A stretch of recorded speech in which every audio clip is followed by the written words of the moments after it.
हरे कृष्णा दोस्तों, मैं दीपांशु स्वागत करता हूं आपका सीजीपीएससी व्यापम में बहुत ही महत्वपूर्ण न्यूज के साथ।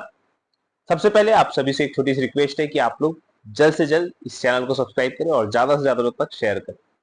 चलिए, आज हम बात करने वाले वित्त विभाग में अब कौन से पदों पर जो है अनुमति दी गई है। इसके अतिरिक्त बहुत ही ज्यादा महत्वपूर्ण 1000 से अधिक पदों पर भर्ती के लिए विभाग ने नोटिस जारी किया है। क्या है, इस पर हम विस्तार पूर्वक बातचीत करेंगे। इसके अतिरिक्त भर्ती कैलेंडर से बात स्टार्ट करते हैं। जी हाँ दोस्तों, सेंट्रल लेवल पे रेलवे ने बहुत से पदों पर कैलेंडर जारी कर दिया, लेकिन छत्तीसगढ़ में कब? आपके स्क्रीन पे शो हो रहा होगा, आप लोग देख सकते हैं। यहाँ पे एएलपी मतलब जो लोको पायलट है उसके लिए, आरपीएफ एसआई के लिए, टेक्नीशियन के लिए और जेई के लिए, इसके लिए जो संभावित परीक्षा तिथि है वो नवंबर दिसंबर ये जारी कर दी गई। नवंबर में 25 तारीख, दिसंबर में 2 तारीख से 5 तारीख, 16 तारीख से 26 तारीख और 6 तारीख से 13 तारीख। मतलब देखा जाए तो जो दिसंबर है वो पूरा का पूरा पैक चलेगा, आपका रेलवे का एग्जाम है। अब देखिए यहाँ पे होता ये दिक्कत है। अब अगर व्यापम को एग्जाम कैलेंडर जारी करेगा तो उसको इसके बारे में सोचना होगा कि भैया रेलवे ने एग्जाम कैलेंडर पहले ही जारी कर दिया है और हमको इस प्रकार का टाइम ड्यूरेशन देना है कि भाई जो रेलवे की परीक्षा है उसका जो है उसमें ना फंसे पेपर। तो ये अच्छी बात है कि रेलवे ने तो जारी कर दिया, लेकिन हमारा सीजीपीएससी कब जारी करेगा ये अभ्यर्थी पूछ रहे हैं कि आखिर सीजीपीएससी कब जारी करेगा एग्जाम कैलेंडर, क्योंकि लगभग अब 8 महीने होते आ चुके हैं कि अभी तक सीजीपीएससी ने एग्जाम कैलेंडर जारी नहीं किया है, जिससे अभ्यर्थी खासे उतावले हैं कि भाई आखिर जिज्ञासा बस पूछ रहे हैं कि आखिर कब आएगा एग्जाम कैलेंडर।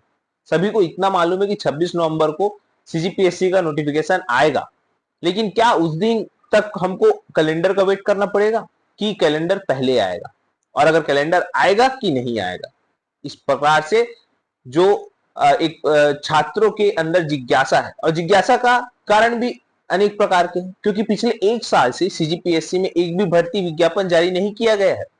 पिछले साल नवंबर में जो नोटिफिकेशन जारी किया गया था उसके बाद कोई भी नया भर्ती विज्ञापन जारी नहीं किया गया है।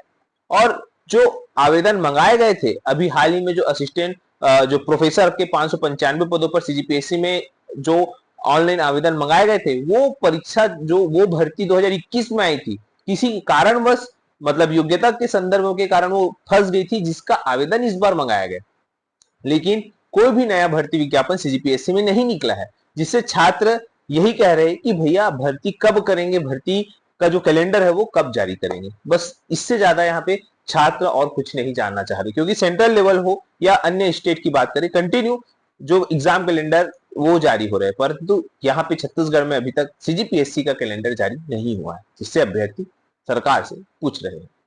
अगली खबर बात करते हैं, बहुत ही ज्यादा महत्वपूर्ण। 1000 से अधिक पदों पर भर्ती के लिए विभाग ने एक प्रकार का नोटिस जारी किया है। अब उस नोटिस में देखिए, जैसा कि आपके स्क्रीन पे शो हो रहा होगा, यहाँ पे बताया गया है वन रक्षक के 1484 रिक्त पदों पर सीधी भर्ती हेतु पात्र और अपात्र की सूची बताया गया है। यहाँ पे बताया गया कि 1484 रिक्त पदों पर सीधी भर्ती हेतु द्वितीय चरण में 12/6 से 1 जुलाई तक ऑनलाइन आवेदन प्राप्त हुए, जहां पे पात्र का निर्धारण कुल 59,366 जो है प्राप्त हुए थे, और जिसमें से पात्र आवेदनों की संख्या है 58,000 और अपात्रों की संख्या है 1124। यहाँ पे दावापत्ति के लिए जो समय बताया 7 अक्टूबर से 16 अक्टूबर। इसके बाद जो प्रथम चरण में 20/5/2023 से 11/6/2023 तक जो आवेदन मंगाए थे, उसमें लगभग 3,76,706 आवेदन आए थे, जिसमें कि 3,74,121 पात्र है और 2,585 आवेदन अपात्र हुए। अपात्र आवेदनों में से दंतेवाड़ा वन मंडल के अंतर्गत 567 एवं बीजापुर वन मंडल के अंतर्गत 723 आवेदन पत्र ऐसे हैं जहां पे अनारक्षित, अन्य पिछड़ा वर्ग एवं अनुसूचित जाति का पद विज्ञापित नहीं होने के कारण के बाद भी उन वर्गों के अभ्यर्थियों द्वारा जो है आवेदन किया गया था। तत्समय भर्ती की कार्यवाही राज्य स्तर से किया जाना संभावित होने के कारण इनके आवेदनों को पात्र सूची में डाला गया था। चूंकि भर्ती की कार्यवाही वन मंडल स्तर की जा रही है, अतः इन आवेदन पत्रों को दंतेवाड़ा के 567 एवं बीजापुर के 723 कुल 1290 पृथक से अपात्र सूची में डाला जाकर इन अभ्यर्थियों से भी उपरोक्त निर्धारित तिथि तक दावा पत्र प्राप्त किया जाना है। यदि इन अभ्यर्थियों द्वारा अन्य वन मंडल में विज्ञापित पद पर आवेदन करने का विकल्प सहमति देता है तो तदनुसार वन मंडल परिवर्तन की कार्यवाही करे। निर्धारित समय अवधि उपरांत कोई दावा आपत्ति मान्य नहीं होगा। इस प्रकार की चीजें बताई गई है। तो कुल मिला के ये आप लोगों के लिए अच्छी खबर है कि भैया 1484 वालों के लिए, वन रक्षक वालों के लिए 3 लाख से अधिक लोग इसमें फॉर्म डाले हैं। सोचिएगा, मतलब देखा जाए तो 3.5 लाख लोग, 3,50,000 लोग इसमें फॉर्म भरे हैं 1484 पद के लिए।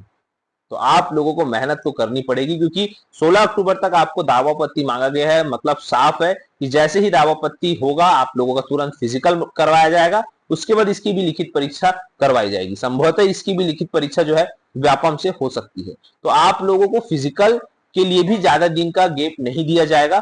तो आप लोग अपने फिजिकल को अभी से जो है, आज लगभग 7 तारीख है, तो आप लोग आज से एकदम अच्छे से फिजिकल को तैयारी करिए, क्योंकि बहुत ही जल्द इसका सारी चीजें क्लियर हो सकती है। इसके अतिरिक्त जो 6000 पुलिस आरक्षक वाले हैं, उसके लिए भी पिछले कुछ दिनों पहले मंत्री जी ने स्पष्ट तौर पर कहा था कि भैया इसके लिए जो तृतीय थर्ड टेंडर है वो भी जो है हो चुका है। अब इसकी प्रक्रिया आगे बढ़ रही है।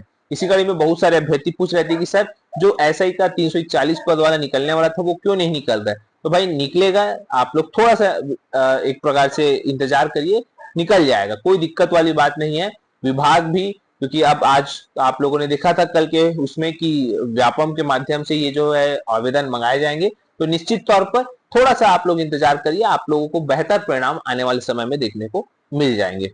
इसके अतिरिक्त देखिएगा, बहुत सारे अभ्यर्थी अलग अलग वैकेंसियों की बात कर रहे हैं। तो देखिए भाई, ये सरकारी काम है, निश्चित तौर पर जो चीजें हैं वो लेट होती ही है, लेकिन ये है कि आप लोगों के लिए कुछ अच्छा जो है वो आने वाला है आने वाले समय में।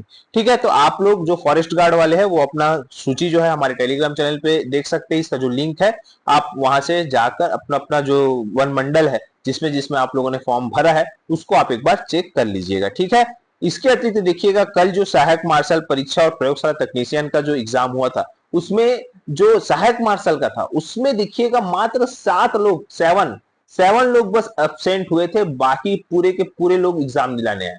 अगर ऐसे ही हम हर भर्ती परीक्षा या प्रवेश परीक्षा में, व्यापम की परीक्षाओं में अगर जाएंगे तो निश्चित तौर पर व्यापम भी इससे खुश रहेगा। लेकिन आप लोग ऐसा नहीं करते। और देखिए, प्रयोगशाला तकनीशियन में मात्र 3 लाख लोग फॉर्म भरे थे और मात्र आप लोग देखिएगा इसमें कितने 1 लाख से अधिक लोग फॉर्म भरे थे और मात्र 47% लोग उपस्थित थे। अब सोचिए कितना ज्यादा वेस्ट पैसा जो है, आपका ही पैसा है, वो आप टैक्स से पैसा देते हैं और वही पैसा कितना ज्यादा जो है वो एक प्रकार से वेस्ट हुआ है। अब बात करते हैं 14 पदों पर जो है वित्त विभाग ने जो है अनुमति दी है और पदों का सृजन किया गया है। जहां पे बताया चाहूंगा, रायगढ़ के जो नवीन संभागीय कार्यालय है विद्युत यांत्रिकी के लिए विभिन्न पदों के सृजन के प्रस्ताव को वित्त विभाग ने स्वीकृति प्रदान की है। रायगढ़ विधायक और वित्त मंत्री ओपी चौधरी की पहल पर लोक निर्माण विभाग से प्राप्त प्रस्तावों को स्वीकृति प्रदान कर दी है। नए कार्यालय में कुल 14 पदों का सृजन किया गया है, जिसमें कार्यालय अभियंता, ये प्रमोशन का पद है। सहायक अभियंता, इसकी जो भर्ती है वो सीजीपीएससी के द्वारा होती है। संभागीय लेखाधिकारी उप अभियंता, इसकी भर्ती जो है व्यापम से होती है। इसके अतिरिक्त मानचित्रकार, सहायक द्वितीय, ये जो की भर्ती भी व्यापम के द्वारा की जाती है। तो निश्चित तौर पर इन पदों का जो सृजन किया है, तो आने वाले समय में निश्चित तौर पर ये भी जो है जब पदों की भर्ती होगी तो ये भी आपके पद जो है वो जुड़कर आएंगे। तो फिलहाल यही सब जानकारी देना था। आशा करता हूँ चीजें समझ आई होगी। वीडियो अच्छा लगा तो इसे ज्यादा से ज्यादा शेयर, लाइक और सब्सक्राइब जरूर करें। वीडियो देखने का आप सभी को बहुत बहुत धन्यवाद। आप सभी स्वस्थ रहे, मस्त रहो, पॉजिटिव।